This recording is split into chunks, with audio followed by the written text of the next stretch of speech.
Is am are able to, was were able to and will be able to. आज की video में आप guys 3 sentence structures को समझेंगे और उसका बेस्ट कुछ सेंटेंसेस के साथ प्रैक्टिस भी करेंगे। चलिए वीडियो को शुरुआत करते हैं। My name is Sangeeta Singh, welcome back to my channel English with Sangeeta. Let's begin.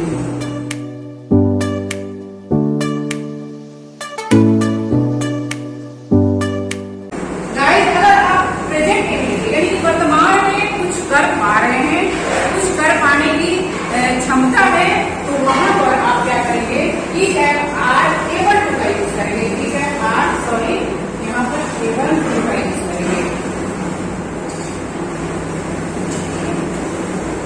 Able to, is am are able to. और पास्ट एबिलिटी यानी कि पास्ट में आपके पास कुछ कर पाने की क्षमता हो, यानी कुछ कर पा रहे थे, कर सकते थे, वहां पर आप वॉज वर एबल टू का यूज करेंगे। और फ्यूचर में कुछ कर पाएंगे, भविष्य में कुछ कर पाएंगे, यह दर्शाने के लिए आप विल बी एबल टू का यूज करेंगे। तो आपको पता ही होगा कि इज एंड आर का यूज कहाँ पर किया जाता है।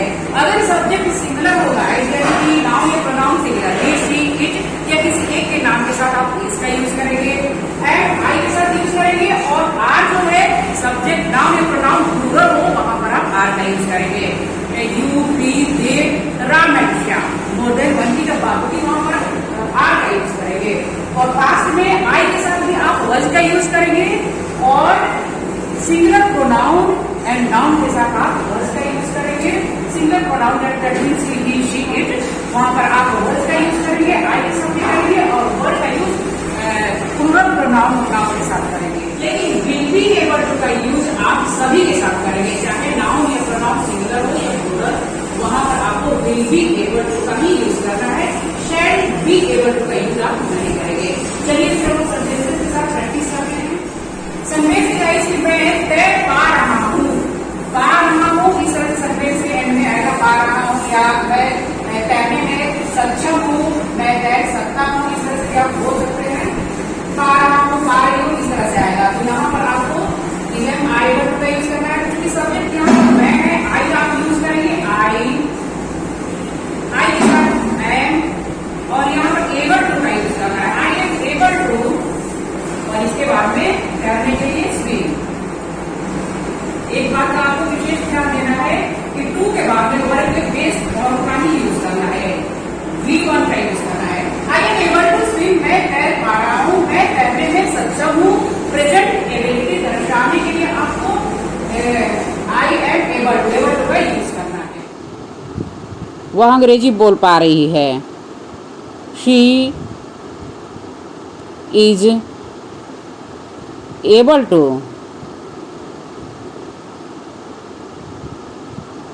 बोलने के लिए स्पीक का यूज करेंगे।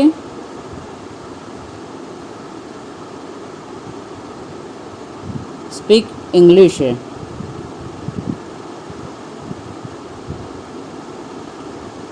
She is able to speak English. मैं खाना बना पा रही हूँ, I am able to cook food.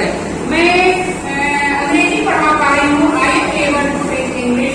मैं अंग्रेजी बोल पा रही हूँ, I am able to speak English. मैं अंग्रेजी सीख पा रही हूँ, I am able to learn English. मैं इस प्रॉब्लम को सॉल्व कर पा रही हूँ, I am able to solve this problem. इस तरह से प्रेजेंट एबिलिटी दर्शाने के लिए आपको is am are able to का यूज करना है, और टू के बाद में वर्ब के बेस फॉर्मूला ही यूज करना है। और अगर आप पास्ट की बात करते हैं, पास्ट की एबिलिटी के बारे में बताना चाहते हैं कि मैं इस काम को कर पा रहा था, कब, पास्ट में, तो आपको यहाँ पर वॉज और वर्ब का यूज करना है। मैं तैर पा रहा था, की जब बात हुई तो आई, और आई के साथ आपको वॉज का यूज करना है, I was able to swim. इस तरह से मैं गाड़ी चला पा रहा था, मैं गाड़ी चलाने में सक्षम था,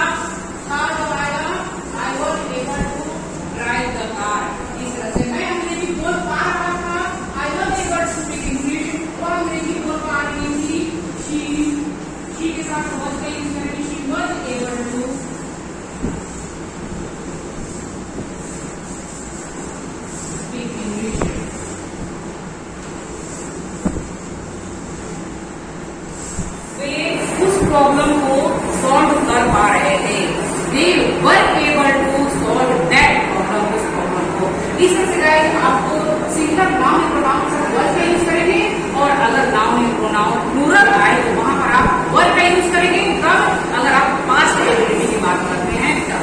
next guys will be able to, subject का यूज करेंगे, विल बी एबल टू का यूज करेंगे, और उसी के साथ आपको विल बी एबल टू का यूज करना है, और इसके बाद में वर्ब के बेस फॉर्म का यूज करना है।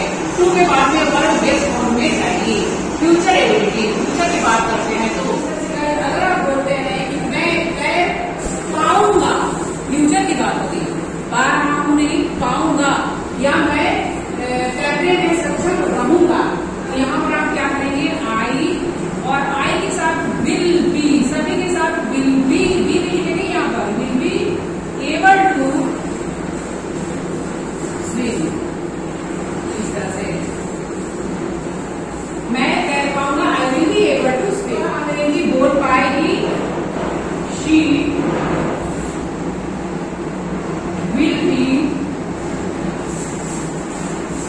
Able to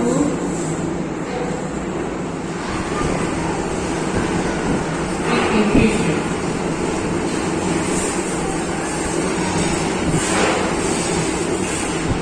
she will be able to speak English.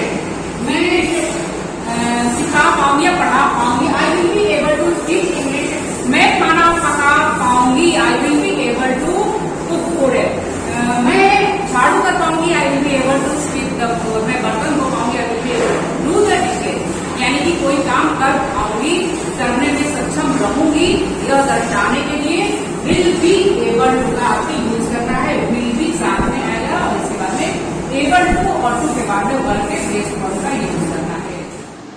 Guys अगर आप इनको नेगेटिव फॉर्म में चेंज कर रहे हैं, यानी कि नहीं की जब बात होगी, तब यहाँ पर आप विल और इसके बाद में नॉट का यूज करेंगे। Will not be, I will not be able to swim, इस तरह से लिखेंगे। विल और बी के बीच में नॉट का यूज करेंगे, विल बी नॉट नहीं करेंगे। कॉन्ट्रैक्शन में आप वोंट बी इस तरह से लिखेंगे। She will not be able to speak English। इस तरह से यहाँ पर will be के बीच में not का यूज करेंगे। यहाँ पर I was not able to swim, मैं तैर नहीं पा रहा था, was, और यहाँ पर was के बाद में not का यूज करना है। यहाँ पर अगर नेगेटिव की बात हुई तो She was not able to speak English। इस तरह से I am not able to swim, मैं तैर नहीं पा रहा हूँ, I am not, यहाँ पर लगा देंगे not able to swim।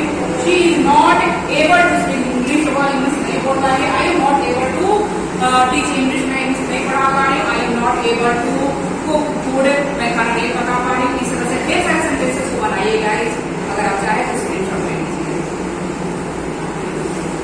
इस तरह से गाइस अगर आप बोलते हैं कि मैं सब कुछ समझ पा रहा हूँ, I am able to understand everything, मैं सब कुछ समझ पा रहा था, I was able to understand everything, मैं सब कुछ समझ पा रहा हूँगा, यानी कि पाने में सक्षम होगा, पाऊंगा। इस तरह से I will be able to understand everything। I hope guys अब आप इतना समझ चुके होंगे। तो गाइस आपके लिए ये दो सेंटेंसेस हैं, इनको आप बनाकर कमेंट करिएगा।